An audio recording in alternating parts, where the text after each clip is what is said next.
আমার ex husband তো জীবিত, তাই না?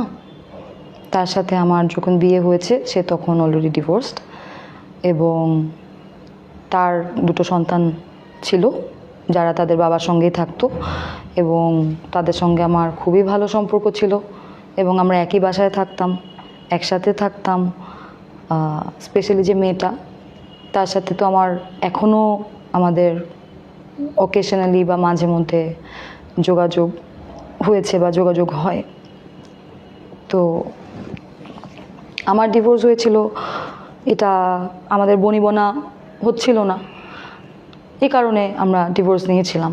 এবং এখানে আরেকটা কথা, অনেকে বলছে না যে এখন তো সবাই অনেক কাব্যিক কথা বলছে, অনেক ইমোশনাল কথা বলছে, তো বলে না যে লাশ হয়ে বের হওয়ার যে ডিভোর্সি ট্যাগ নিয়ে থাকা ভালো।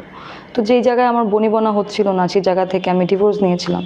আমার ডিভোর্সি ট্যাগ নিয়ে ঘুরতে আমার কোনো সমস্যা ছিল না।